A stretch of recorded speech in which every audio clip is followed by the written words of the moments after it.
श्री गणेशाय नमः। ओम श्री सरस्वत्यै नमः। ओम श्री गुरुभ्यो नमः।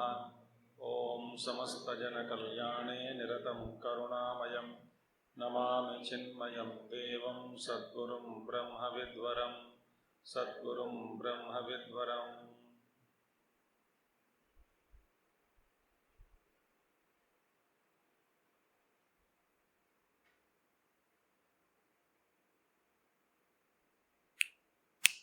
हाँ, नवम अध्याय का प्रारंभ।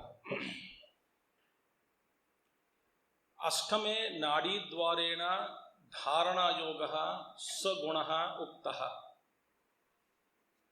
तस्य च फलम् अग्निः अर्चिरादिक्रमेण कालांतरे ब्रह्म प्राप्ति लक्षणम् एव अनावृत्ति रूपं निर्दिष्टम्।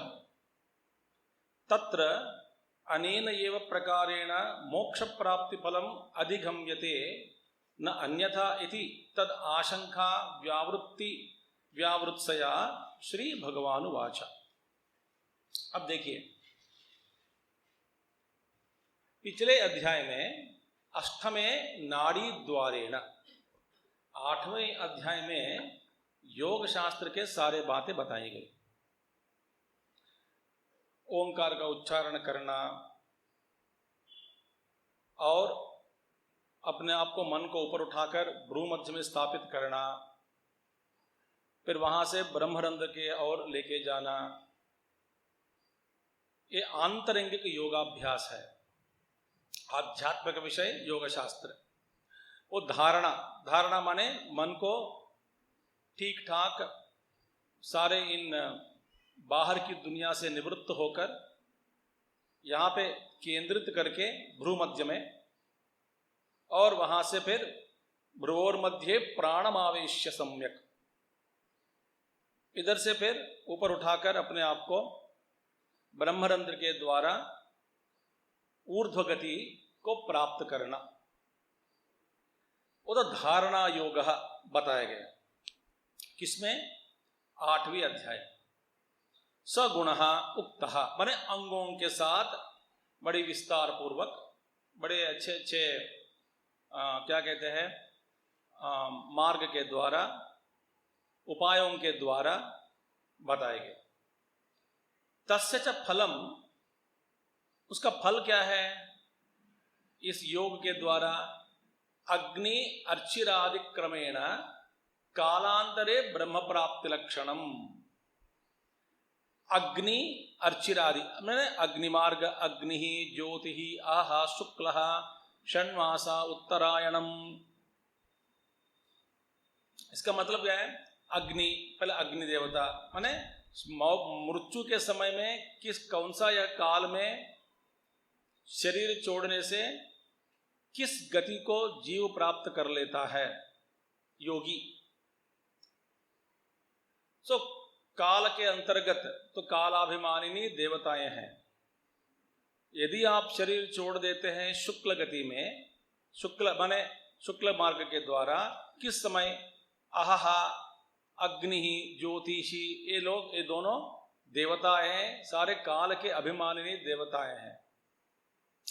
तो ये एक देवता के द्वारा दूसरे देवता, फिर दूसरा देवता तीसरे देवता को आपको लेकर के सुपुर्द करना, हैंडओवर करना, डिलीवर करना, पहुंच देना, सौंप देना, इस तरह से अनेक देवताएं आपको, जीव है, जीव को इस लोक से ब्रह्मलोक तक ले जाते हैं। उस मार्ग, ये तो मार्ग कहने की बात नहीं है, वास्तव में होता है। ज्योति रूपेण, ज्योति रूप में कुछ देवताएं आएंगे, ज्योति रूप में देवताएं आकर आपको मार्गदर्शन देंगे, और ले जाएंगे।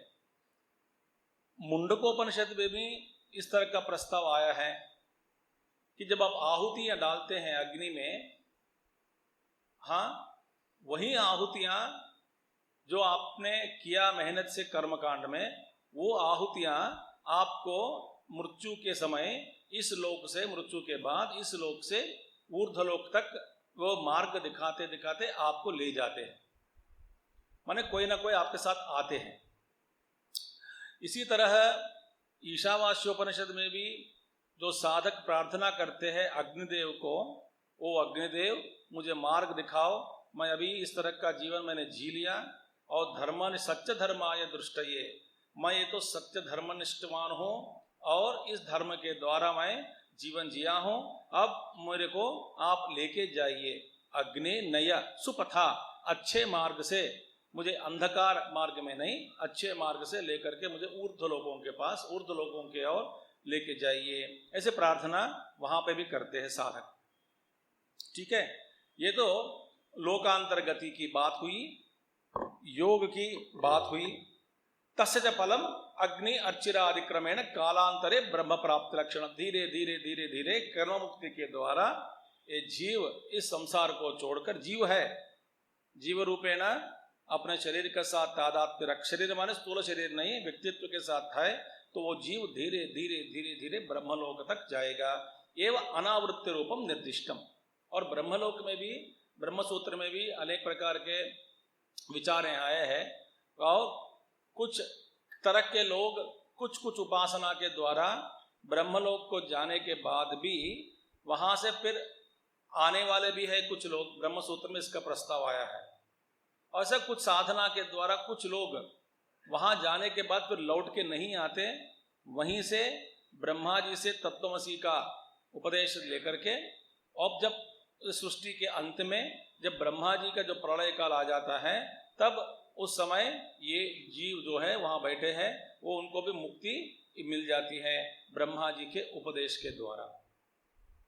अब क्या हुआ, ये है अनावृत्ति रूपम निर्दिष्टम, माने अनावृत्ति रूप भगवान कहते हैं जैसे मैंने मार्ग बताया, जिस भावना से, सद्भाव से, जिस भावनाओं के बारे में मैंने बताया, उसी भावनाओं को, साधन को अपनाकर, उसी मार्ग से मैंने जो से बताया, मार्ग से तुम ऊपर जाने से ब्रह्मलोक प्राप्ति के बाद फिर वापस लौटना, इस पृथ्वी में आना, इस लोक में फिर आना नहीं होता, वहीं से वही तुम्हारी मुक्ति होगी। ऐसा एक भगवान श्री कृष्ण के द्वारा एक अद्भुत मार्ग का निर्दिष्ट किया गया है ना।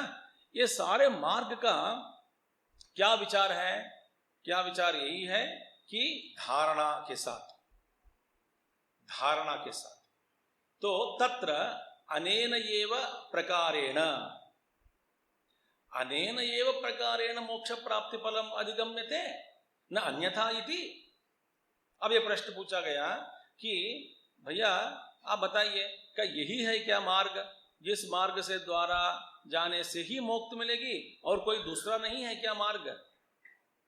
माने ये आप योग अभ्यास करो, फिर प्राणों को स्थापना करो, फिर अभ्यास करो धारणा योग के द्वारा, अनेन ये प्रकार ना, फिर शुक्ल जो मार्ग है ना, क्रम मुक्ति ही मार्ग है क्या? पहले एक एक देवता के साथ दूसरे देवता के हाथों में जाना, उनके पास से फिर तीसरे देवताओं के हाथ में जाना, फिर ये क्रम मुक्ति के बारे में जो भगवान ने बताई, क्या यही है क्या मार्ग? इससे अलावा और कोई मार्ग नहीं है क्या? हम चाहते सद्यो मुक्ति, माने जिया ये समय जीवन मुक्ति, तो तत्र अनेन एव प्रकारेण क्रम मुक्ति ही मार्ग है क्या? मोक्ष प्राप्ति फलम अधिगम्यते न अन्यथा इति, मोक्ष की प्राप्ति का यही है क्या मार्ग? तद आशंका व्यावृत सया, उस आशंका, उस शंका की निवृत्ति के लिए भगवान श्री कृष्ण इस अध्याय का प्रारंभ करते हैं। एक अध्याय में शुद्ध ज्ञान दिया जा रहा है। भगवान बताते हैं अभी तक मैंने जो ज्ञान बताया वो अलग है, अब ये तो सद्यो मुक्ति वाली ज्ञान है, क्योंकि इस ज्ञान के द्वारा तुम क्रम मुक्ति को छोड़कर जहां है वहीं आपकी मुक्ति होगी। ठीक है। श्री भगवानुवाच। गुप्ता जी।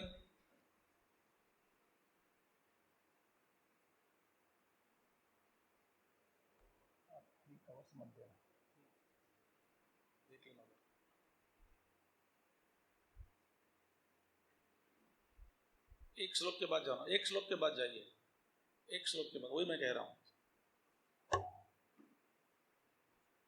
तो देखिए श्री भगवानुवाच। इदं तु ते गुह्यतमं प्रवक्ष्याम्यनसूयवे ज्ञानं विज्ञानसहितं यज्ञात्वा मोक्ष्यसे शुभात्। इदं तु ते गुह्यतमं प्रवक्ष्याम्यनसूयवे यज्ञात्वा। इदं ब्रह्मज्ञानं वक्ष्यमाणं उक्तं च पूर्वेषु अध्यायेषु तद्बुद्धौ सन्निधीकृत्य इदम् इति आह।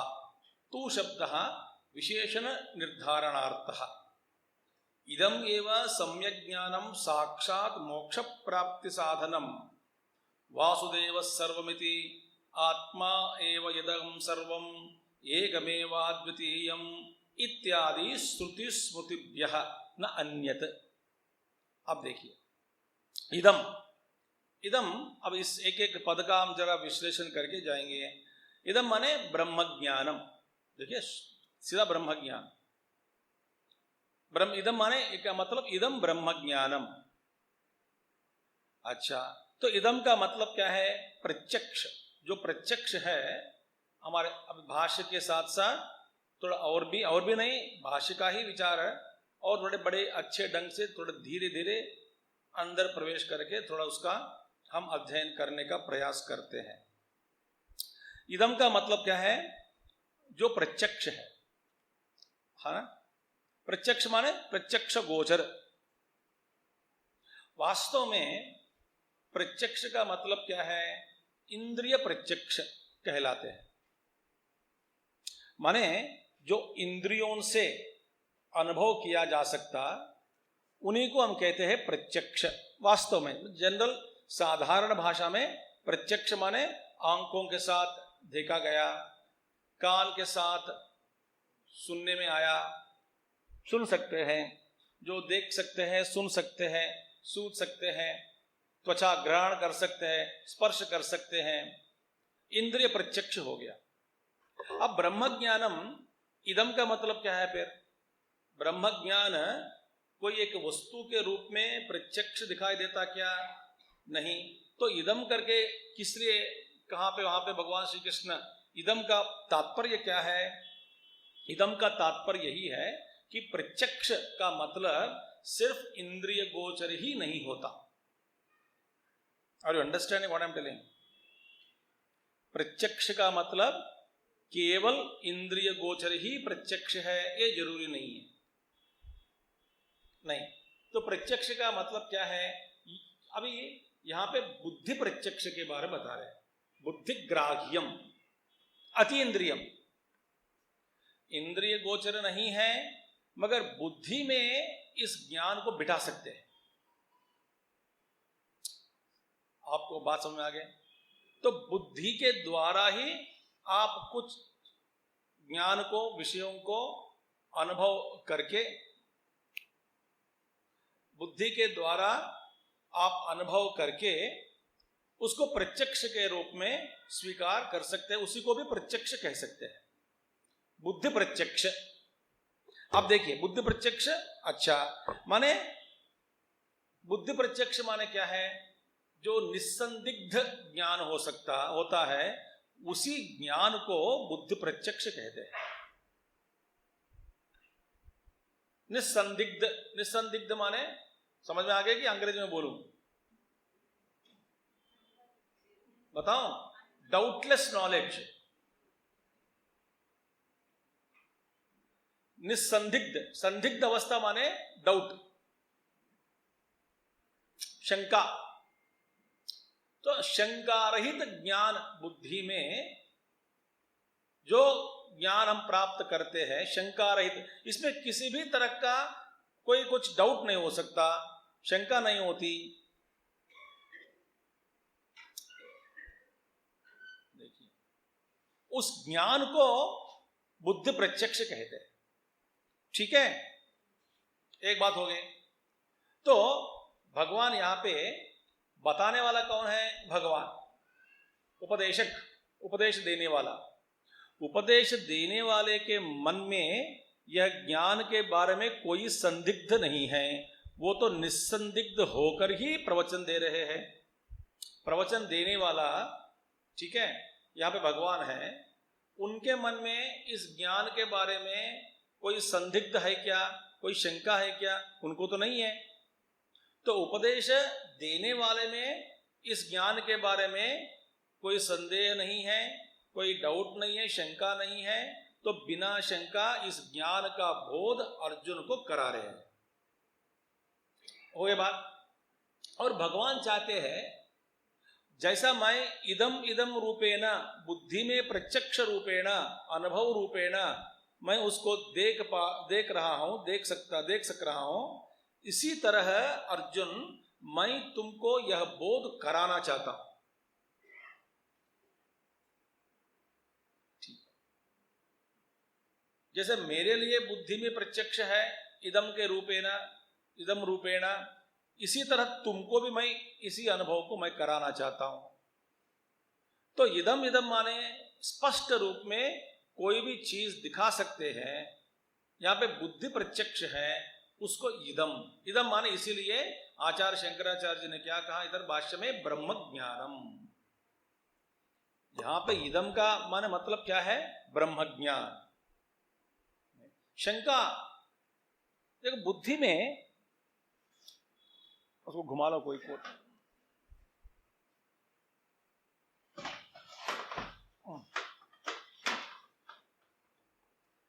बुद्धि में शंका रहित ज्ञान होना चाहिए। जितना भी शंका है, संशय है, संशयात्मा विनश्यति।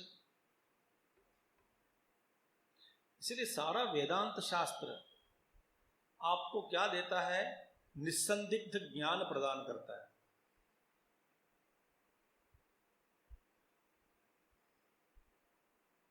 निसंदिग्ध ज्ञान, वो निसंदिग्ध ज्ञान की साधना ही वेदांत का श्रवण, मनन और निधिध्यासन अनुभव के लिए। और श्रवण करते रहे, सोचते रहे, पढ़ते रहे, अध्ययन करते रहे, श्रवण करते रहे, श्रवण मनन निधिध्यासन, तो निसंदिग्ध ज्ञान होना चाहिए। तो ब्रह्म ज्ञानम वक्ष्यमाणम उक्तम च, बोध जो कहा जाएगा, वक्ष्यमाण माने जो आगे बताएंगे। 13वां अध्याय में ब्रह्म ज्ञान आएगा, शुद्ध ज्ञान, क्षेत्र के विभाग योग, वहां पे भी ब्रह्म ज्ञान आ जाएगा आगे। और वक्ष्यमाणम उक्तम च, उक्तम माने जो पहले कही गई बात है। तो ब्रह्म ज्ञान के बारे में जो बता चुका हूं और आगे भी बताने वाले हैं। पूर्वेषु अध्यायेषु, आप इससे पहले मैंने पहले अध्याय में जो ज्ञान मैं तुमको कराया, ठीक है, बुद्धौ सन्निधि कृत्य, तो सामने, बुद्धि के सामने, सन्निधि माने बुद्धि में समेटकर, एकत्रित करके, एक साथ बुद्धि में बिठाकर सारा जो ज्ञान जो बुद्धि में मिली आपको, उस ज्ञान को इदम के रूप में भगवान दिखा रहे हैं। इसलिए कोई चीज कुछ समझ में आ गया माने कहां समझ में आया? स्पष्ट हो गया माने बुद्धि में। तो बुद्धि में अभी मेरे को सारे बात मैं अभी देख सकता हूं, मुझे यदि आंखों के सामने आ गया, मैं जो बता रहे हैं तो मैं उसका मैं देख भी सकता हूं। कैसे देखोगे? वस्तु के रूप में तेरे सामने तो नहीं है उपस्थित, तो फिर कैसे इसका अनुभव कर रहे हो? तो जवाब देते हैं नहीं, बुद्धि में मैं देख रहा हूं, बुद्धि में मेरे स्पष्ट हो गया मुझे। तो इसीलिए मैं इदम माने स्पष्ट जो हो गया वो प्रत्यक्ष हो गया मेरे लिए। इसके बाद ज्ञान के बारे में कोई संदेह माने कोई शंका नहीं होती। एक बात मैं बता देता हूं, एक प्रमाण है, एक सूचक है मार्ग पर। ईश्वर के बारे में कोई शंका नहीं होनी चाहिए, माने ईश्वर के ज्ञान के बारे में, ईश्वर का रूप क्या है, स्वरूप क्या है, तत्व क्या है, ठीक है। जगत के बारे में भी किसी भी प्रकार की शंका नहीं होनी चाहिए। जगत का स्वरूप क्या है उसके बारे में कोई शंका नहीं है, और मेरे स्वरूप क्या है और मुझे और ईश्वर के बीच में क्या संबंध है, वास्तव में हम तो अलग नहीं हैं, अभिन्नत्वेन हम दोनों एक ही है, ऐसा शास्त्रतः गुरुवाक्यतः ये ज्ञान को अंतःकरण में बिठाकर तो अपने बारे में भी अपने स्वरूप के बारे में भी कोई शंका नहीं रही। देखिए, तो जगत के बारे में मुझे कोई शंका नहीं है, जगत मिथ्यत्व है, ईश्वर जीव का और जगत का अधिष्ठान है, मायापति है, और उसमें भी कोई शंका नहीं है। ये माया उनकी लीला है, उनकी शक्ति है, दुनिया दिखाई दे रहा है, वास्तव में ईश्वर के मन में यह सब कल्पित है, इसका ज्ञान, इसमें भी कोई भी तो शंका नहीं है। माने ईश्वर जीव जगत के बारे में जब साधक के भीतर किसी भी तरह का शंका की उत्पत्ति की संभावना नहीं रही जाती, तब साधक जोरदार अपने आप में बैठने का जो प्रयास में अत्यंत शीघ्र सफलता प्राप्त कर लेता है। अब शंका होती है, गुरु के बारे में शंका, शास्त्र के बारे में शंका, भगवान के बारे में, ईश्वर के बारे में शंका, इन सब में किसकी बात माननी चाहिए? शास्त्र की बात मानो, और शास्त्र के अनुसार गुरु के रूप में जो आपके सामने प्रस्तुत होकर खड़ा रहकर जो ज्ञान दे रहा है, ऐसे गुरु, जिस गुरु के उपदेश शास्त्र से विरुद्ध नहीं है, शास्त्र के जो भी है ज्ञान शास्त्र से सम्मित है, शास्त्र सम्मत जो ज्ञान गुरु देता है, उस ज्ञान को स्वीकार करने वाला जो शिष्य है, तो ऐसा शिष्य गुरु में भी कोई शंका प्रकट नहीं करता। वंडरफुल, माने you should have any doubt about anything.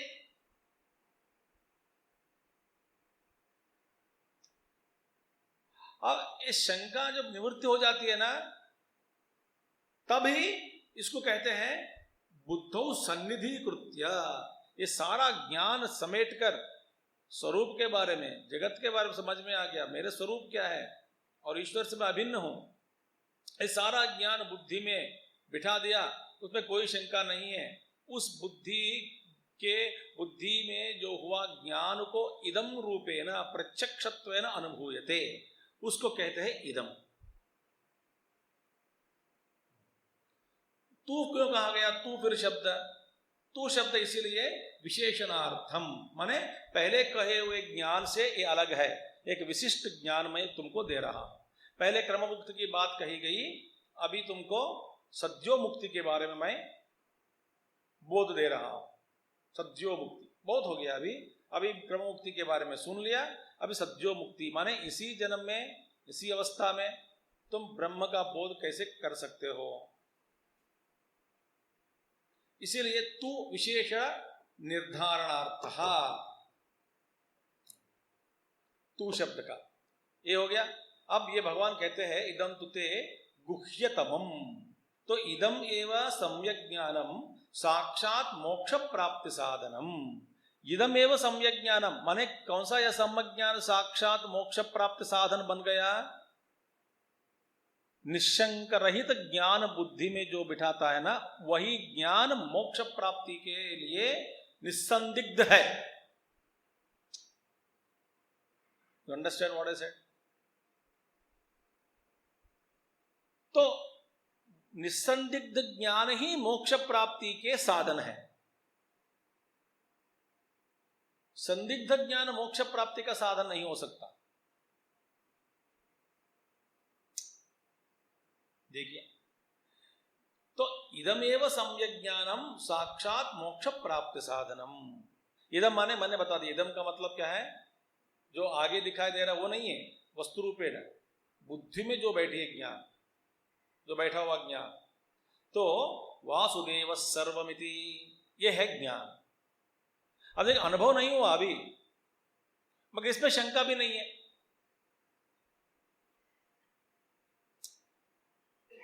इसलिए आप्तवाक्यम, आप्तवाक्य माने, आप्त माने जो मेरे नजदीक वाला है,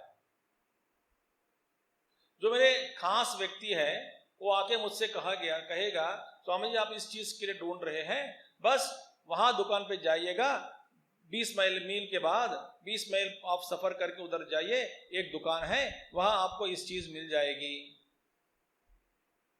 अच्छा, मैं इन पर मैं शंका नहीं करता, क्यों? ये आप्त है।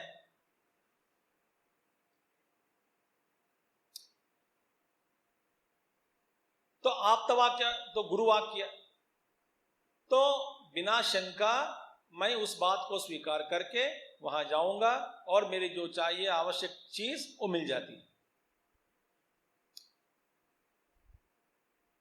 ठीक है, सर आप्तवाक्य जरूरी है।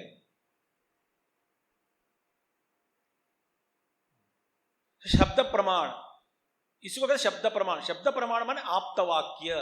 ध्यान से सुनना। वेद मोक्ष की जो वेदांत में कहते हैं शब्द प्रमाण, उसी को जोर दिया इसी के ऊपर, शब्द प्रमाण। क्योंकि बाकी प्रमाण में विश्वास होने का संभावना मुश्किल है, शब्द प्रमाण बहुत जरूरी है। शब्द प्रमाण माने आप्तवाक्य। तो वेद शब्द प्रमाण है, मैं वेद को मानता हूं, वेद कहता है तो ठीक है मान लिया। गुरु को मैं मानता हूं, ये आप्त है मेरे लिए, नजदीक है, दिल में बैठा है, तो गुरुदेव तो कुछ कहते हैं या गुरु कहते हैं तो मैं मान लेता हूं, वे मेरे लिए आप्त है, वो शब्द प्रमाण बन गया। तो उस ऐसे बोध के द्वारा मुझको यह समझ में आ गया वासुदेव सर्वमिति। जैसे आकाश है सर्वव्यापी, इसी तरह भगवान अत्यंत सूक्ष्म सर्वव्यापक है, ये समझ में आ गया। आत्मा एव इदं सर्वम, आत्मा ही ये सब है।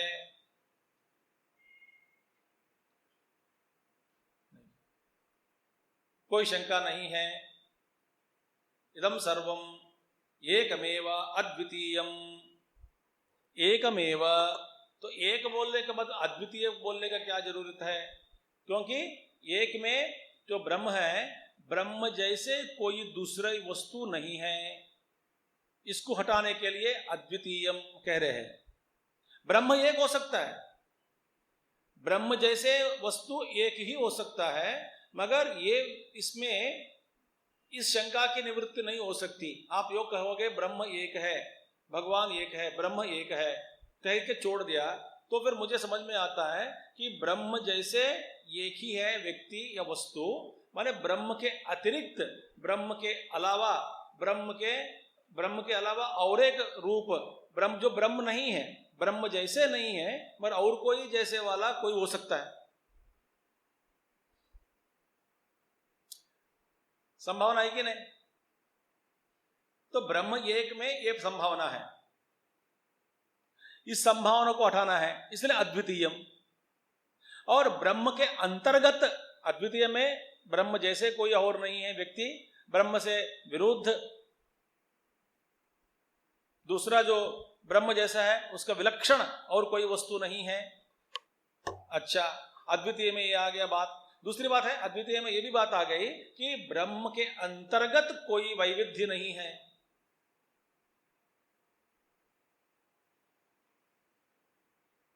ब्रह्म जैसे और कोई नहीं है, इसलिए एक है। ब्रह्म से विलक्षण वाला और कोई नहीं है, अद्वितीयम है। ब्रह्म के अंतर्गत कोई वैविध्य नहीं है, इसलिए अद्वितीयम है। तो एकमेवा अद्वितीयम। उस अद्वितीयम में क्या हुआ? जो मैं जिस चीज के लिए मैं ढूंढ रहा हूं वास्तव में वह चीज मैं ही हूं। तो मुझ में और ईश्वर में भी कोई भिन्न, कोई भेद नहीं है। ईश्वर मुझसे भिन्न नहीं है। यह भी आ गया इसमें अद्वितीय में। तो ये आत्मा एव इदम एकमेवाद्वितीयम इत्यादि श्रुति स्मृतिभ्यः न अन्यत, और कोई मोक्ष का साधन नहीं है। न अन्यत नान्य पंथा अजनाय विद्यते। देखिए, जब तक द्वैत में आप भ्रमण करते हैं, रमण करेंगे, तब तक आपको पूर्ण शांति या मुक्ति नहीं मिलेगी।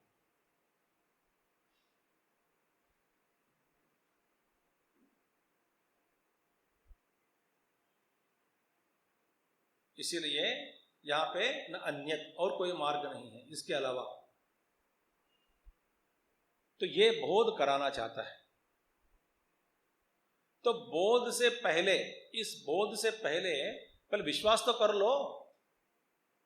मैं सबके ऊपर शंका करने लग जाता हूं तो फिर मैं अपने घर से हिलूंगा भी नहीं। उधर जाओ मिल जाएगा, शंका है नहीं जाऊंगा। उधर और कोई कहता है कि ये करो मिल जाएगा, वो भी मैं शंका, सबके ऊपर शंका। तो फिर मैं जहां बैठा हूं वहां से हिलना मुश्किल हो जाएगा।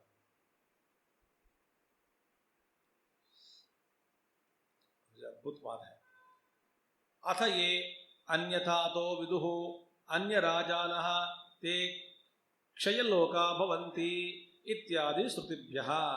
ईश्वर की जो आराधना, इससे विपरीत जो अर्थ अन्यथा अथो जामिन, ये अन्यथा अतः विदुः, इसके अलावा माने ईश्वर अलग है, मैं हूं अलग हूं, इस रूप से एक विज्ञान के एकमेव अद्वितीयम ज्ञानम, इस ज्ञान के अलावा और कोई किसी भी रूप में ईश्वर जीव को समझ में आप समझ लोगे कि मैं ईश्वर से भिन्न हूं और किसी भी प्रकार का ज्ञान प्राप्त करना चाहते हैं अद्वैत ज्ञान के अलावा, तो फिर क्या होगा? क्षयलोका भवन्ति। आप फिर क्या है, ये मानने वाले स्वामी माने अपना को और अपने से अलग और कोई दूसरा को मान लिया। राजा न, मेरे से अलग और कोई राजा है। हाँ, तो क्या है? क्षयलोका भवन्ति, वो विनाशशील अनेक प्रकार के लोग है, वो लोक में जाएंगे। वहां पे कुछ काल रहेगा, वो लोक भी कुछ काल के बाद समाप्त हो जाएगा। नहीं तो लोक समाप्त होने से पहले ये जो जीव जाएगा वहां से उधर लौट के आ जाएगा। इसीलिए नचिकेत कहता है, भैया यमराज जी, आप जब तक है आप ये वरदान हमको दे सकते हैं, आप हटकर और कोई मंत्री आ जाएगा आपके स्थान में तो फिर मेरी हालत क्या होगी? यमराज बोले कि फिर तो वापस लौटना पड़ेगा। इसका मतलब जब तक तू है तब तक मैं रहूंगा इधर ऐसे इसी भोग में। तो मुझे ऐसा अशाश्वत भोग नहीं चाहिए, क्योंकि मैं तुमको यदि मेरे से अलावा मुझसे अलग स्वामी के रूप में स्वीकार किया जाए तो मेरी जो अभिवृद्धि नहीं होगी, शाश्वत फल नहीं मिलेगी, मुक्ति भी नहीं होगी, क्योंकि मैं पराधीनता के साथ जीवन जीना पड़ेगा और पराधीन ही बंधन है।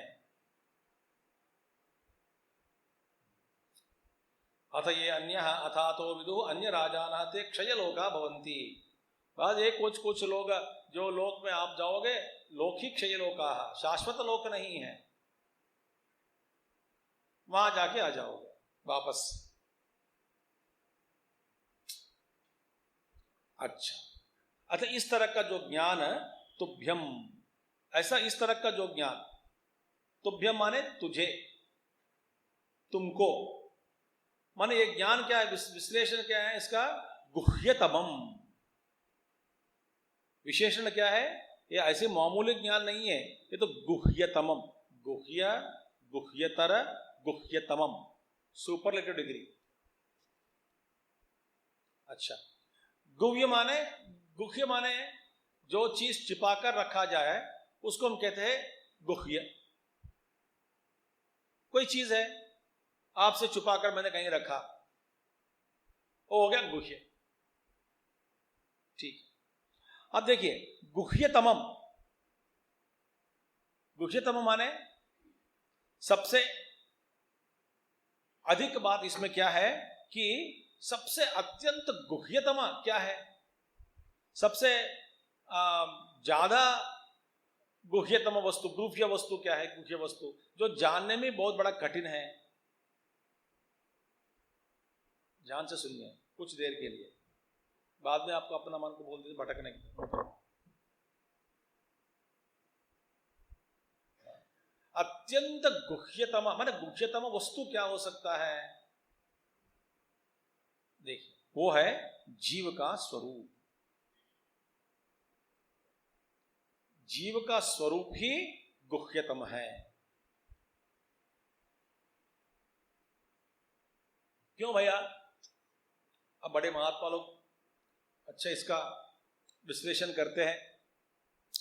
वे कहते हैं, महात्मा लोग कहते हैं, हाँ हम सबको, हाँ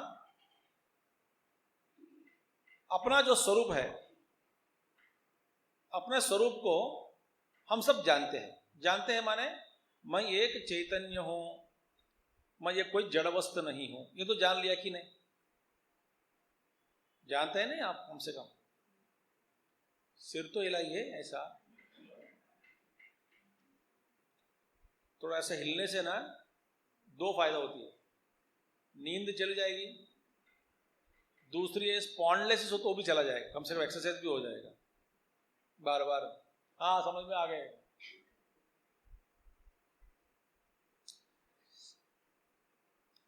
तो अपना स्वरूप के बारे में हम सब जानते हैं, मैं एक जड़ वस्तु नहीं हूं, मैं जड़ वस्तु से अलग हूं, ये मैं जान लिया। दूसरी बात है कि जो मैं जो मैं कह रहा हूं वो मैं चैतन्य हूं, वो तो जान लिया। और दूसरी बात मैं कहता हूं, जो मैं जो कह रहा हूं, जो मुझ में जो मैं है, मुझ में जो मैं को ही मैं चैतन्य रूप में अनुभव कर रहा हूं। आप में जो मैं है, उस मैं को मैं कभी भी चैतन्य रूप से अनुभव मैं नहीं कर सकता हूं। क्या क्या क्या मुझ में मैं, आप में मैं, एक पागल है क्या? कुछ पी के आया क्या?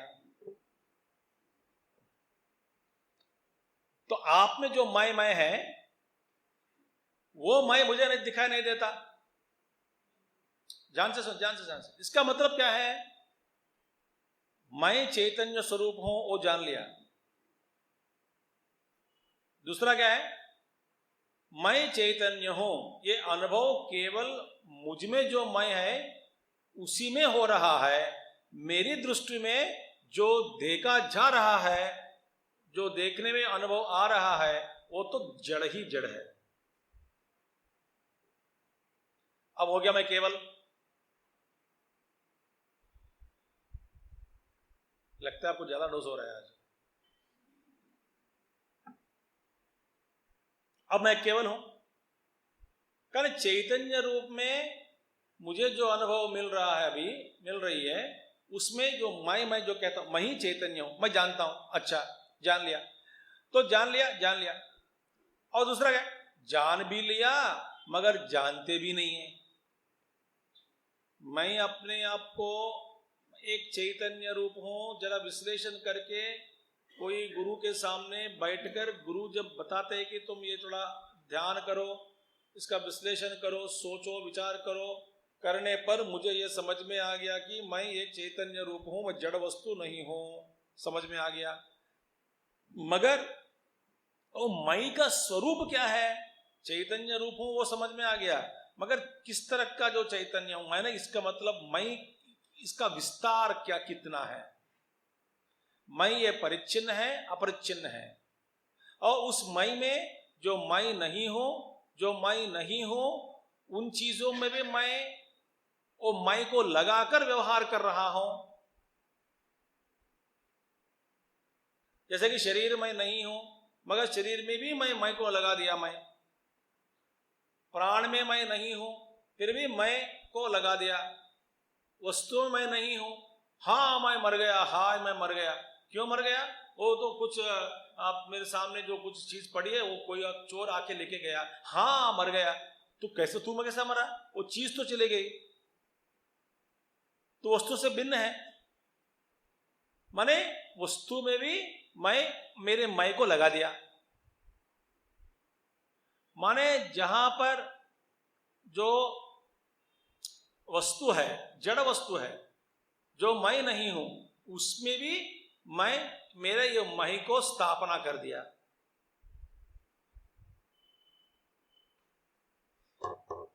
अब इसके अलावा मैं अतिरिक्त मैं अलग हूं, वो भी मुझे थोड़ा ज्ञान हो रहा है, मगर शुद्ध चैतन्य स्वरूप मेरा जो शुद्ध अनुभव है वो नहीं हो रहा है, मिश्रित रूप में अनुभव हो रहा है।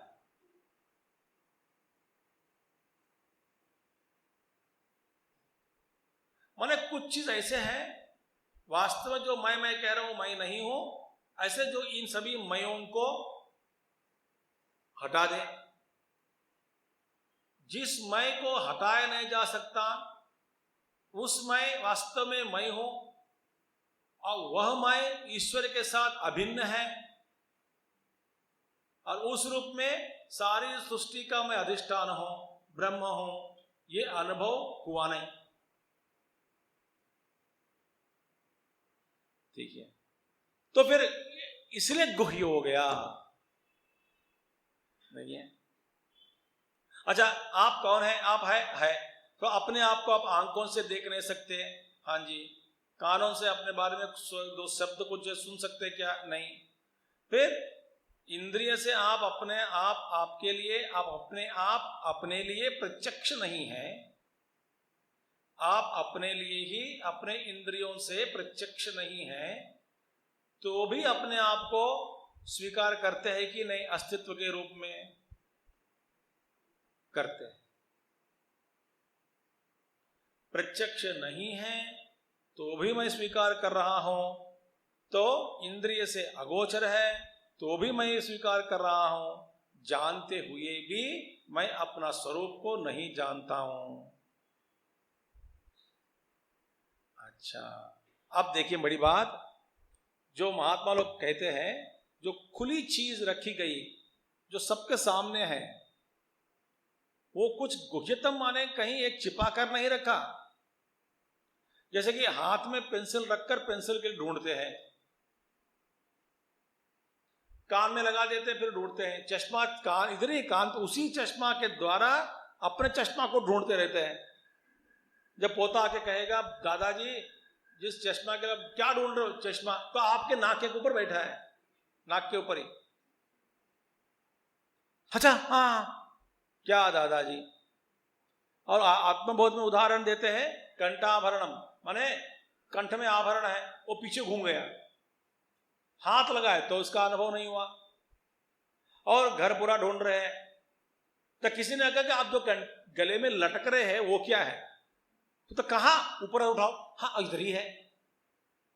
तो खुली चीज है, खुली चीज ही गुह्यतम हो गया।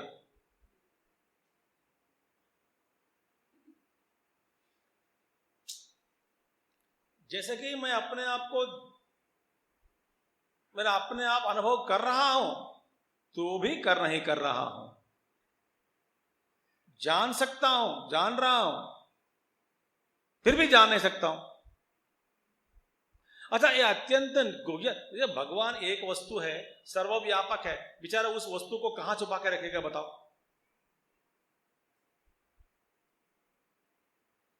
तो महात्मा लोग कहते हैं छुपा के रखना माने मोह में डालकर आप अपना स्वरूप को भुला लेते हैं। भगवान क्या थे? भुला दिया, आप अपने आप को भूल गया। वस्तु आपके सामने खड़ी है, कई कई कई बार ऐसी होते, टेबल पे वस्तु वहीं पड़ी है मगर आंखों के सामने दिखता नहीं। जब तक कोई आके कहते हैं कि बस यही है ना, हाँ यही है, दिख गए दिख गए। नो, मैं इधर ढूंढा था, मैं 10 बार ढूंढा, इधर ही नहीं मिली। तो आके रखा क्या? मैं तो नहीं रखा, अभी मैं कमरे के अंदर आया हूं। फिर कैसे मुझसे फिर ये लुप्त हो गया? बात समझ में आ रही बात? Do think I am over commentating? खुली है चीज तो भी मिलता नहीं, और कोई आके कहने पर ही हम जान सकते हैं, इसीलिए गुह्यतम कहा गया। गुह्यतम माने गुफा में लेकर के गुरु कान के अंदर कुछ बोलेगा, सीक्रेट। ये कुछ सीक्रेट है ही नहीं वहां पे। क्या सीक्रेट है? महात्मा लोग बता रहे जो है तुम्हारे बारे में तुम खोज रहे हो, उसमें क्या सीक्रेट हो सकता है? तू तो ही। तो गुह्यतम का मतलब क्या है? खुली रखी गई जो चीज है, सबके सम्मुख है, तुम्हारे भी तुम्हारे सामने पड़ी है चीज, फिर भी मोह के कारण वो चीज अपने आप के लुप्त हो गया। इसके कारण आपके सामने पड़ी हुई चीज भी आपको अनुभव नहीं हो रहा है। जब कोई आके कह देता है कि ये चीज ये लो, ये रहा, इधर है आपका, तुरंत हमको अनुभव आ जाता है इधर ही है। इसलिए कोई आके कहने पर ही जिसका ज्ञान होता है वही ब्रह्म ज्ञान।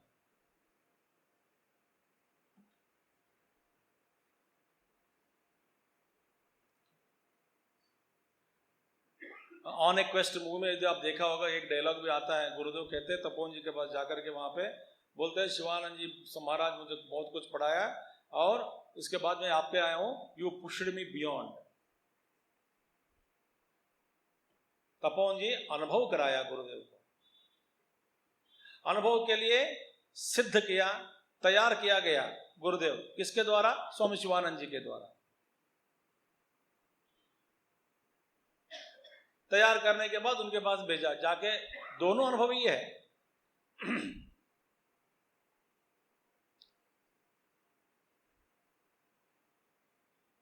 ये है बात, उसे गुह्यतम।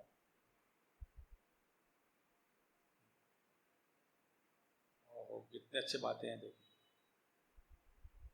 गुह्यतम। और प्रवक्ष्यामि, मैं उस गुह्यतम बात को मैं कथयिष्यामि। क्यों भाई? इतने लोग हैं और ऐसे गुह्यतम बात सबको बतानी चाहिए, तो मेरे कान के अंदर क्यों पुकार रहे हैं? सबको घोषणा कर दो भगवान। नहीं, मैं तुमको कहूंगा, तुमसे कहूंगा। क्या मैं क्या स्पेशल हूं? इसीलिए कि तुम अनसूयवे। यह अद्भुत बात है। अनसूयवे माने असूया रहिताया, तुझ में कोई असूया नहीं है, असूया नहीं, इसीलिए कि तू असूया नहीं करता।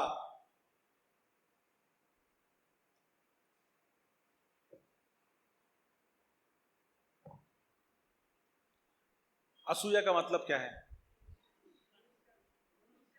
हाँ जी, नहीं, हाँ हाँ,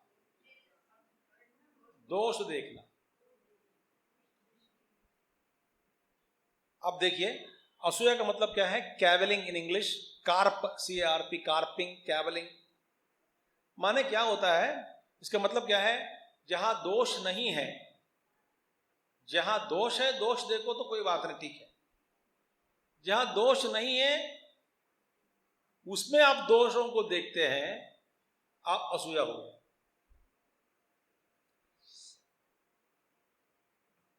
इसका लक्षण क्या है?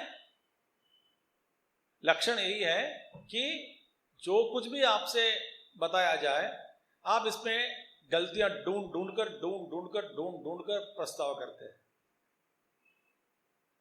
तो गुरु फॉर एग्जाम्पल, गुरु आके कहता है कि ब्रह्म एक ही है, तो तुरंत सुनने वाला पूछेगा तो किससे कह रहे हैं?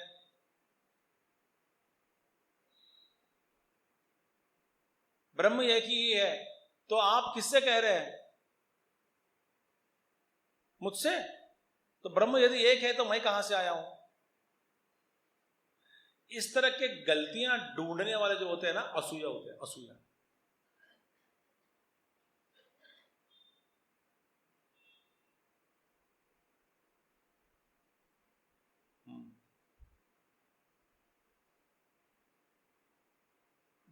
भाई दोष बेचारा दोष है ही कुछ नहीं, कुछ बात कही दी तो उसमें दोष देखना।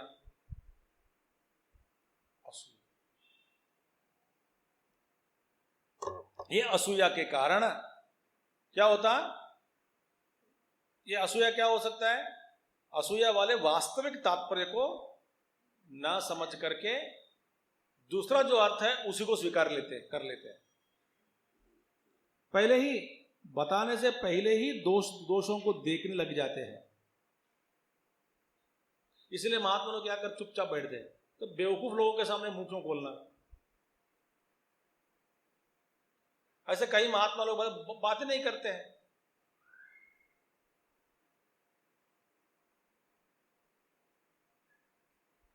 क्योंकि जो कुछ भी महात्मा कुछ भी कहे उनमें से आप दोषों को देखने लग जाते हैं, तो इसका मतलब असूया आपके अंदर बैठी है।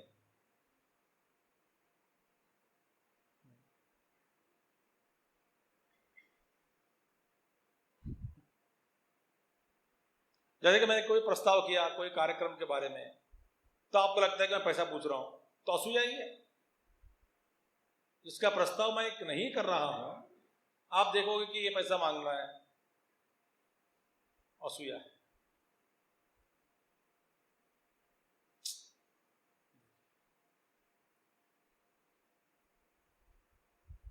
तो अनसूयवे, तो ये क्या है, आध्यात्मिक रहस्य को जानने के लिए साधक का एक अद्भुत लक्षण चाहिए, वो है असूया। वो असूया तुझ में है। असूया को देख करके, असूया के कारण फिर जिद करने लग जाते हैं, बहस करता है शिष्य गुरु के साथ, असूया के कारण ही है।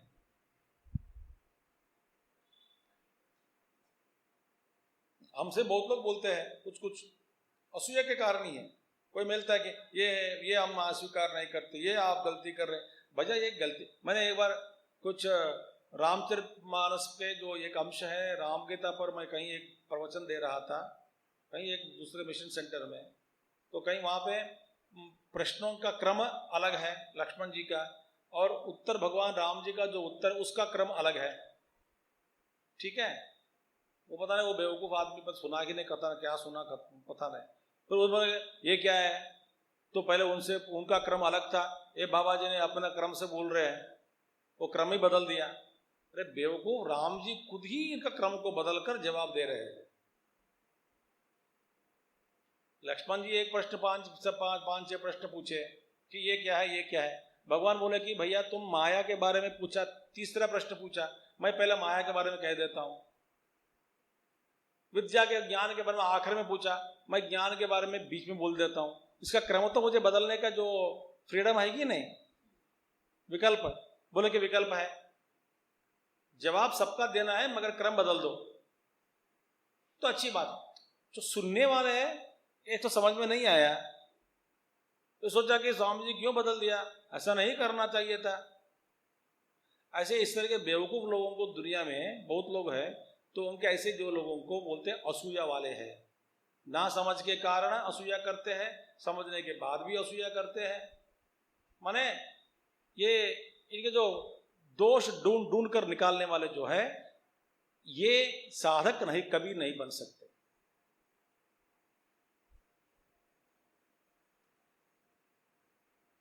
गुरु जो कहता है कर लो।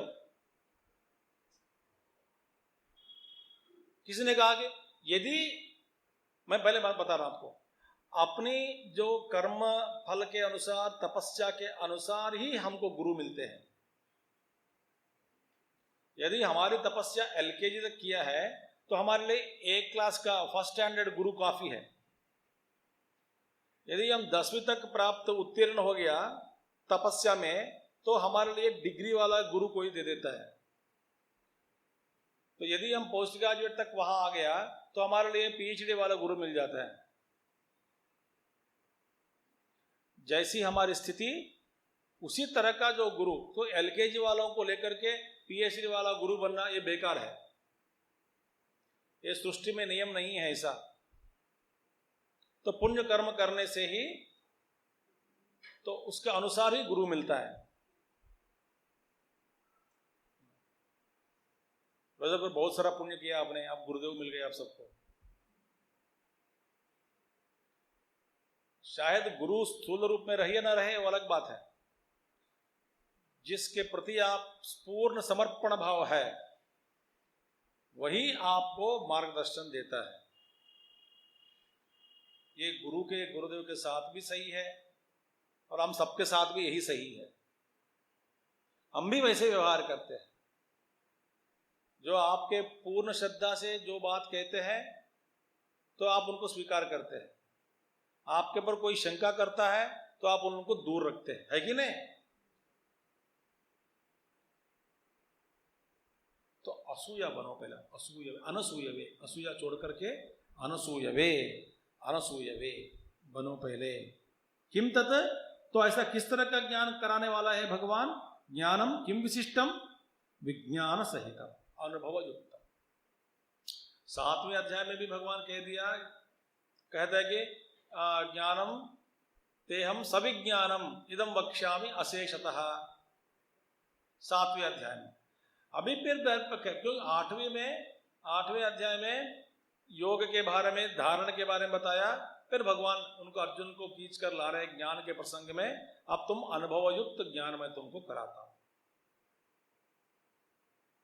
ठीक है?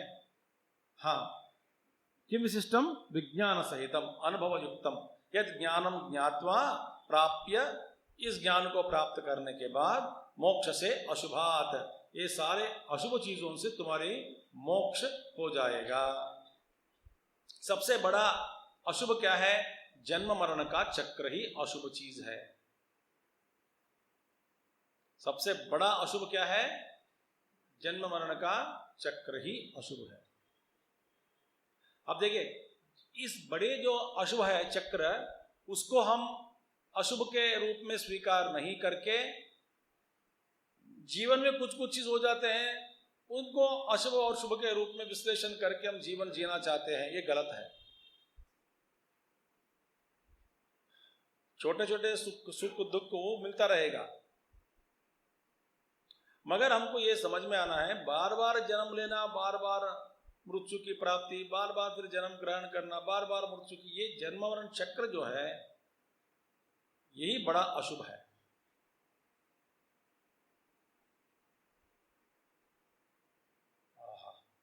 तो इस संसार के अंदर मैं संसारी हूं, ऐसी भावना ही अशुभ है। मैं एक जीव हूं, अशुभ है। मैं एक अहंकार युक्त हूं, एक जीव हूं, एक परिच्छिन्न व्यक्ति हूं, संसारी हूं, यही ऐसी भावनाएं, सारे भावनाएं, इन सारे भावनाओं को क्या कह सकते हैं? अशुभ भावनाएं, ठीक है? ये सारे भावनाओं का कारण क्या है? अहंकार। अहंकार माने क्या है? मैं विश्व से अलग हूं, समष्टि से अलग हूं, मैं एक व्यक्ति हूं। तब क्या हुआ? अहंकार आ गया। तो अहंकार का क्या कारण है? अविद्या। तो यही है अशुभात। ऐसे इस तरह के अशुभात, इस अशुभ से तुम्हारी मृत्यु होगी, अशुभात मोक्ष से, ठीक है? ये पहला श्लोक है, जरूरी है समझने का। अब तच्च, अच्छा ठीक है, राज विद्या राजगुह्यम पवित्रमिदमुत्तमम् प्रत्यक्षावगमं धर्म्यम् सुसुखं कर्तुमव्ययम्।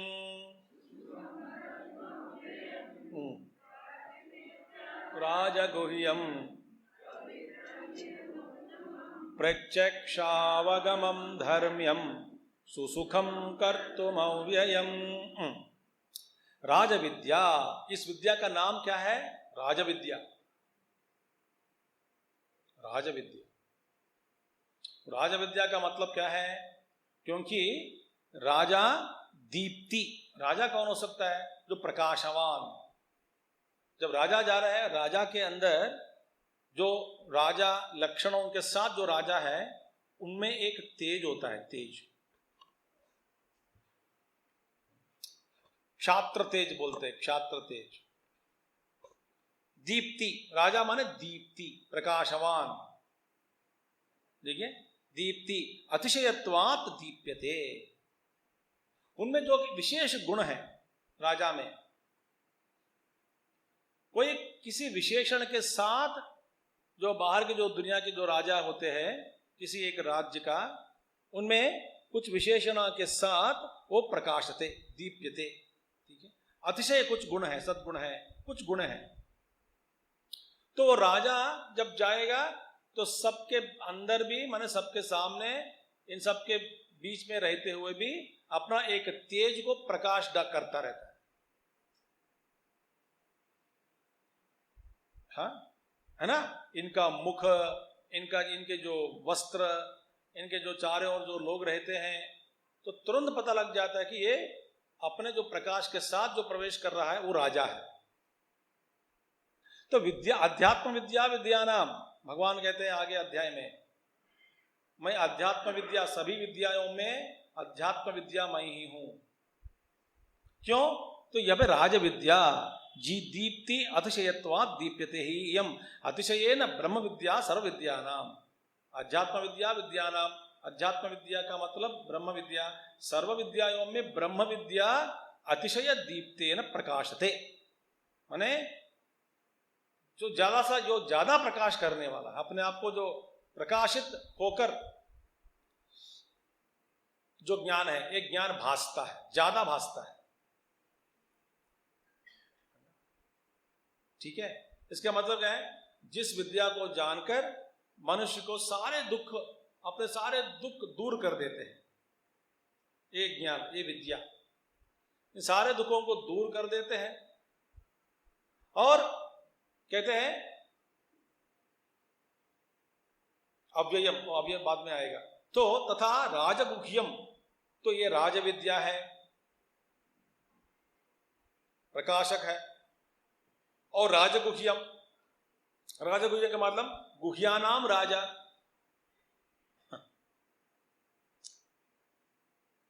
गुह्यतर, गुह्यतम, सो छिपाकर है, ये मैंने कह दिया उसके बारे में।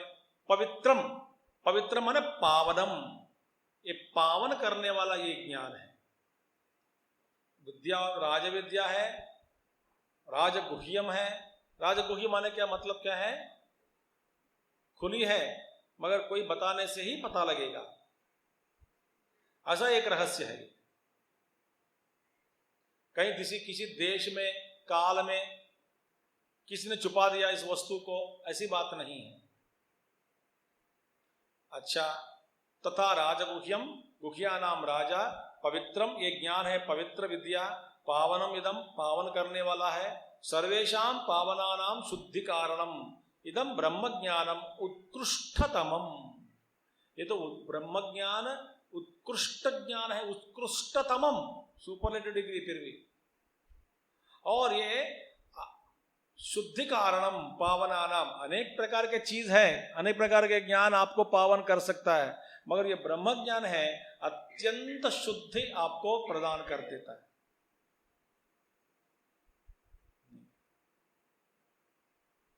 जैसे मैं उदाहरण देता हूं, ठीक है। जब कोई घाव हो गया शरीर पे, घाव, बड़ा घाव हुआ, तो घाव के कारण आप हॉस्पिटल में भर्ती हो गए, ठीक है। तो रोज घाव का शुद्धिकरण करने वाला या तो डॉक्टर या अटेंडर कोई आता कि नहीं?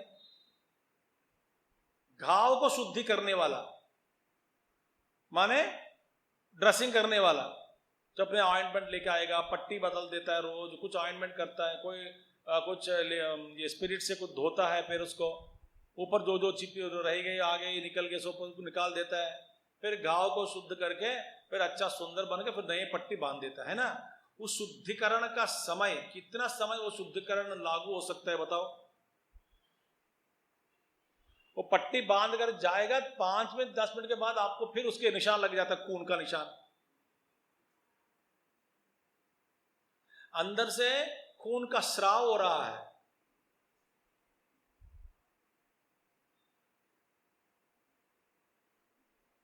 तो फिर शुद्धिकरण करना पड़ेगा। नहाते हैं, नहाना एक शुद्धिकरण है, मगर कितने बार नहाना पड़ता है? कभी कम से कम तो एक बार, तो 2 बार, कभी 3 बार, कभी 4 बार। अब कर्म करोगे अपने शुद्धि के लिए, तो कर्म हो गया, शुद्धि हो गई, तो कर्म कांडा खत्म कर लिया शुद्धि करके। भूमि शुद्धि करते हैं फॉर एग्जाम्पल, कर्म किया, इसके बाद तो फिर अगले बार जब कुछ करना चाहते हैं फिर शुद्धिकरण करनी है। अब देखिए, जन्म जन्म जन्म लेके एक जन्म, फिर जन्म, दोबारा जन्म लेना, फिर शुद्धिकरण के कार्यक्रम, फिर शुद्धिकरण। अब थकते नहीं क्या? थक गए।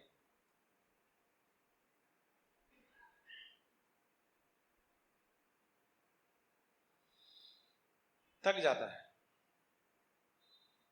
कब तक है? शाश्वत शुद्धिकरण करने वाला ऐसा कोई ज्ञान है क्या? है, वो ब्रह्म ज्ञान है। ये एक बार अंतःकरण का ही प्रक्षालन। भैया, मन में शांति की कल्पना कभी मत करो। क्यों? जब तक मन है, अब जब मन में शांति ऐसा करके आप कर रहे हैं, माने जब शांति मन में जो होती है, माने जब तक मन है तब तक वो शांति नहीं मिलेगी। वो मन में शांति की बात जब आप कहते हैं, उस शांति अशाश्वत है।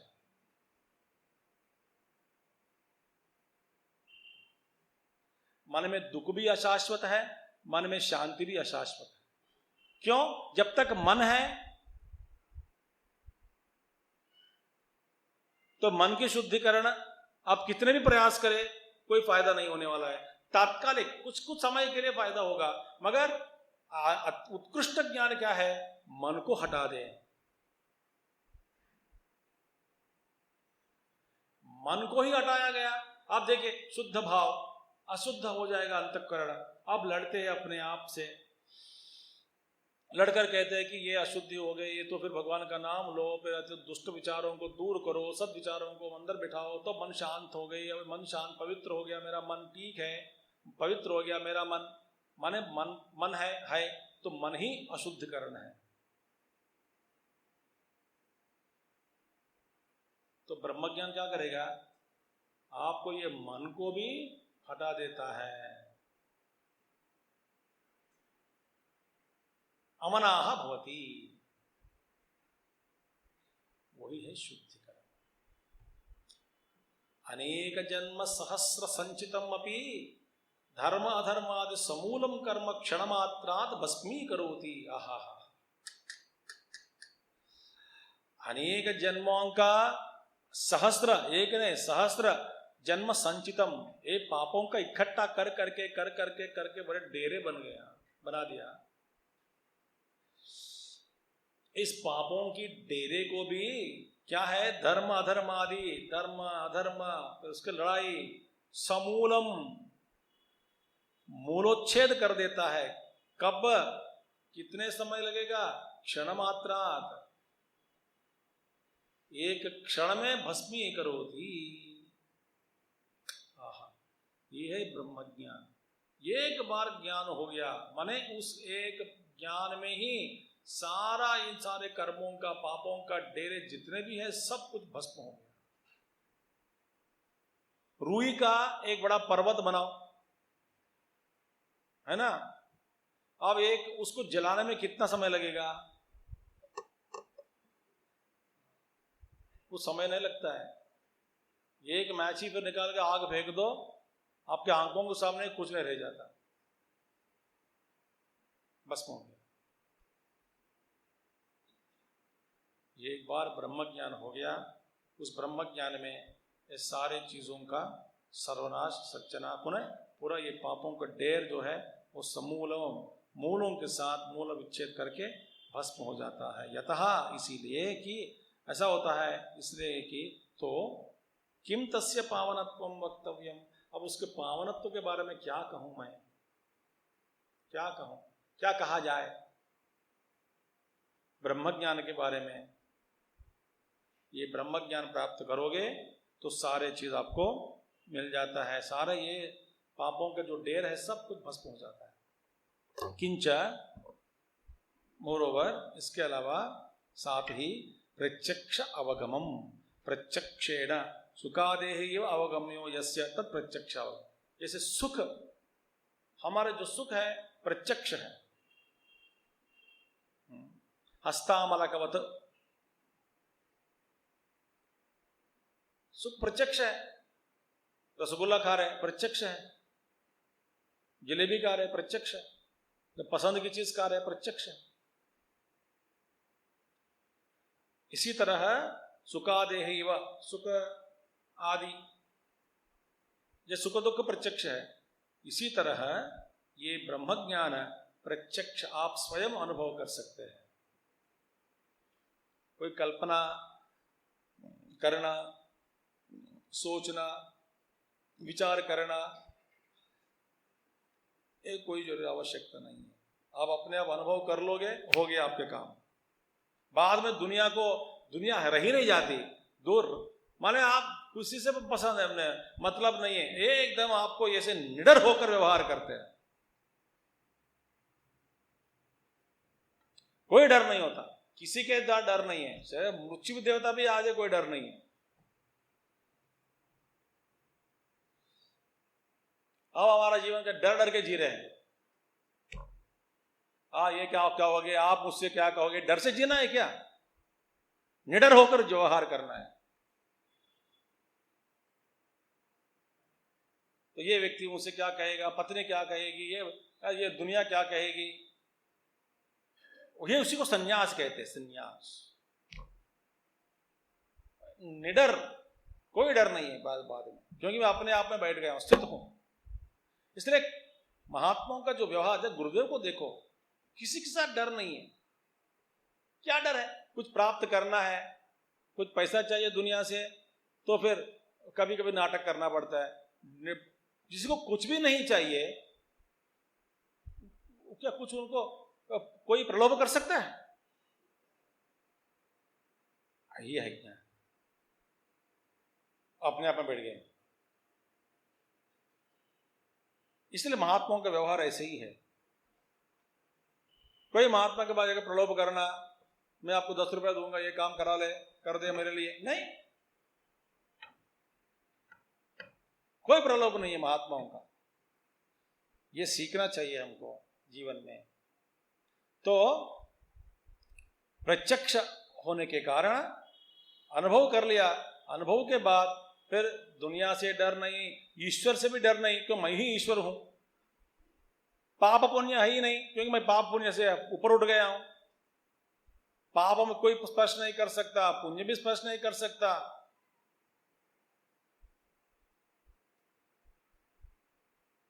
तो कल्पना करें इस तरह का जीवन।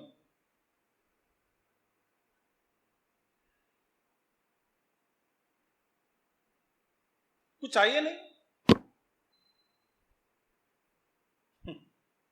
इसलिए पकड़ महात्मा के पास जाओ, अब भगा देते हैं लोग, महात्मा लोग। तपोन महाराज किसको आने नहीं दिया नजदीक, कुछ चाहिए नहीं उनको। चॉकलेट दिखाए, क्या चॉकलेट, कुछ भी नहीं चाहिए उनको। इसलिए गुरुदेव को बड़े कट्टर शब्दों में उन्होंने बात कही कि मैं एक बार जो समझाऊंगा, एक ही बार समझाऊंगा, जब पूछता हूं तो जवाब देना पड़ेगा तुझे। जिस दिन तेरा व्यवहार ठीक नहीं लगा मुझे, मैं तुमको भगा देता हूं। तो हमारे गुरुदेव भी कच्चे चेले नहीं है, पके हुए थे। इसलिए गुरुदेव बार बार कहते थे, ऐसे गुरु के पास रहना एक दिन भी आपके लिए नहीं होगा। हमारे गुरु मेरे जैसे नहीं है, बार बार ये कहते थे गुरुदेव। मेरा जो गुरु था वो मेरे जैसा नहीं है। मैं तो प्रेमी हूं सबके साथ, फिर चलो ठोके छोड़ देता हूं। मेरा को तो कट्टर है, मतलब क्यों निडर है। ऐसी है ब्रह्म स्थिति, ब्रह्म ज्ञान। कुछ इस विश्व में कुछ भी नहीं चाहिए उनको।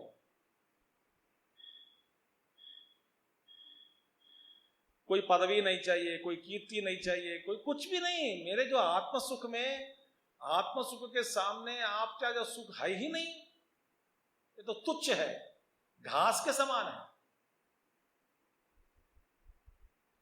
इसे अलेक्जेंडर जब आए थे देश में, महात्मा जी के पास गया, मैं तुम्हारा गर्दन काट दूंगा, वो निडर होकर देख रहे थे, तो तू क्या मुझे काटोगे? तो फिर आपको क्या चाहिए? जरा हटाओ, तुम्हारी रोशनी को बंद करके खड़ा है मेरे सामने, जरा सूर्य रश्मि को मुझ पर पड़ने दो, हटो। क्योंकि समझ में नहीं ये क्या चाहता है ये बाबा लोग। कॉपिन पहनकर बैठ गया पेड़ के नीचे, क्या दिक। इसलिए मैत्रेयी पूछती है याज्ञवल्क्य से, ये सारे संपत्ति को, 2 पत्नियों को और सारे कीर्ति को, इन बच्चों को, शिष्यों को, सबको सब ये राजभोग है, आप जो भोग भोग रहे हैं, इन सारे भोगों को भोग कर जंगल में जाना चाहते हो? हाँ जी। सारे बांट दिया? हाँ जी। अपने लिए कुछ नहीं रखा? मुझे कुछ नहीं चाहिए। इसका मतलब तो इससे भी ज्यादा भोग भोगने वाले हो? हाँ जी। वो क्या है? सुख, आत्म सुख। वो मुझे बड़ा पढ़ा के जाओ, मैं तेरी पत्नी हूं, पढ़ा के जाओ। आप में हिम्मत कहां से हुई ये सबको छोड़कर जाने के लिए?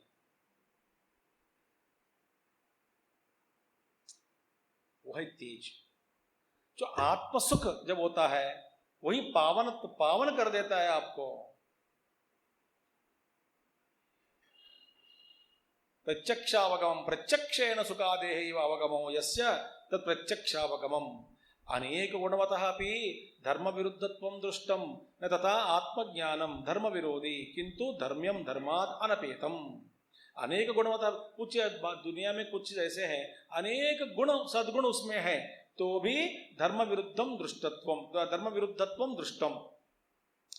कुछ चीज ऐसे है, कुछ चीजों में सारे धर्म है, मगर कभी भी उस चीज में, वस्तु में धर्म विरुद्ध का या धर्म का लोप देख सकते हैं, कभी कभी छूट जाता है।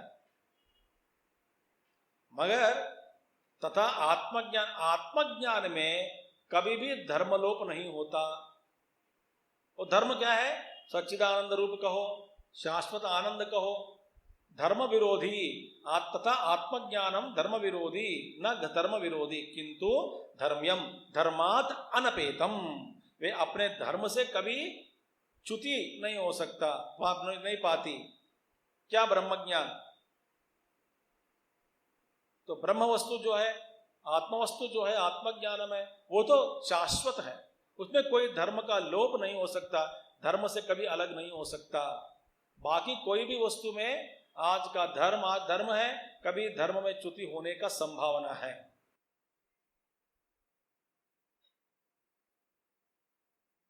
शाश्वत वस्तु है, ठीक है। एवमपि स्यात् दुःख संपाद्यमिति अत आह सुसुखम कर्तुम यथा रत्न विवेक विज्ञानम। एवमपि स्यात्, तो ठीक है, ऐसे पदार्थ है तो भी दुःख संपाद्यमिति, तो ऐसे जो पदार्थ है तो दुःख संपाद्य, बड़ी कठिनाई से मिलने वाली चीज है, हो सकता है ना, इति हो सकता है। अच्छा ठीक है, ऐसे चीज तो मिलना बहुत कठिन है, बोलते हैं नहीं, सुसुखम कर्तुम। जिस वस्तु के बारे में आपने बता दिया, तो उस वस्तु की प्राप्ति बड़ी कठिनाई से हो सकती है। आता हो तो आसान की चीज नहीं होना है। नहीं, सुसुखम माने अत्यंत सरल है, सुख आसान है। क्यों? आप अपने बारे में जान रहे हो, बड़ा आसान है, ठीक है। सुसुखम कर्तुम यथा रत्न विवेक विज्ञानम। कुछ चीज पत्थर है, रत्न है, तो विवेक विज्ञान की बात ही, रत्नों की देखना, बस चमकता है ना रत्न। भाई पत्थर में रत्न फेंक दिया, आप क्या रत्नों को पकड़ना आसान है कि नहीं? वो चमकता है।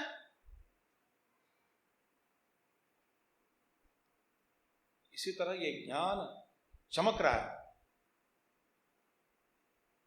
तो सारे पत्थर है, इस पत्थरों में एक तरह का पत्थर ढूंढना मुश्किल हो सकता है, पत्थरों में रत्नों को ढूंढना आसान है, क्योंकि विलक्षण है, प्रकाशवान है, चमकते रहते हैं।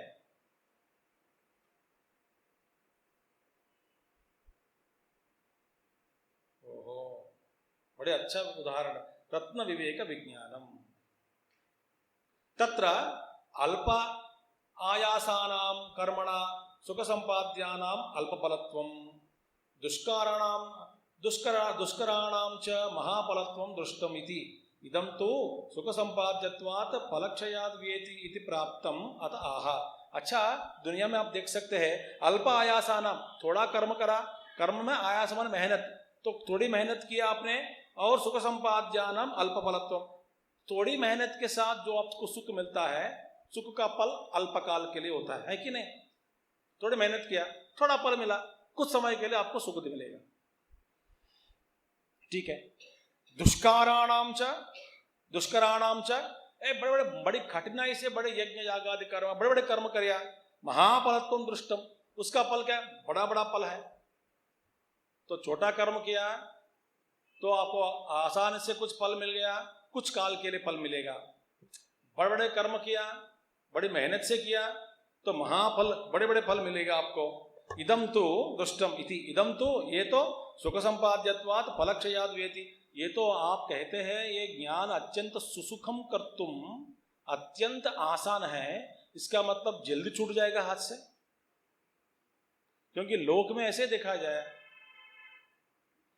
कि बड़ी मेहनत से प्राप्त किया वस्तु कुछ काल रहता है, कुछ क्षण के लिए काम किया, कुछ एक दिन दो दिन के लिए मेहनत करके प्राप्त किया फल, कुछ उसी समय, माने एक दो पल, कुछ समय के लिए रह जाता है, आनंद देगा आपको, बाद में छूट जाएगा। ये तो आप कहते हैं सुसुखम, बड़ा आसान है, इसका मतलब फल भी शाश्वत नहीं होना चाहिए, फल भी व्यय हो जाएगा, कम हो सकता है। इस शंका को निवारण के लिए ही अव्ययम कह दिया। अव्यय माने शाश्वतम, एक पल सुसुखम पहचानना आसान है, और क्या चाहिए? फल अव्ययम, इसका व्यय नहीं होता। कर्मवत व्यय अस्ति न, कर्म जैसे, कर्मफल जैसे इसका व्यय नहीं होता। इति अव्ययम अतः श्रद्धेयम आत्मज्ञानम, इसीलिए आत्मज्ञान के ऊपर, आत्मज्ञान पर आप अपनी श्रद्धा रखें। श्रद्धा के बिना कुछ नहीं हो सकता, तो श्रद्धा ही आवश्यक है। पहला अनसूय बनो और श्रद्धा भी रखो। तो अनसूया एक श्रद्धा एक तरह का एक जैसे लग रहा है, तो इसके अलावा कुछ नहीं हो सकता। तो भगवान कहते हैं श्रद्धा दिखाओ, श्रद्धा पूर्वक आगे बढ़ो। ओम पूर्णमदः पूर्णमिदं पूर्णात् पूर्णमुदच्यते पूर्णस्य पूर्णमादाय पूर्णमेवावशिष्यते। ओम शांति शांति शांति। हरि ओम श्री गुरुभ्यो नमः। हरि ओम सद्गुरुनाथ महाराज की।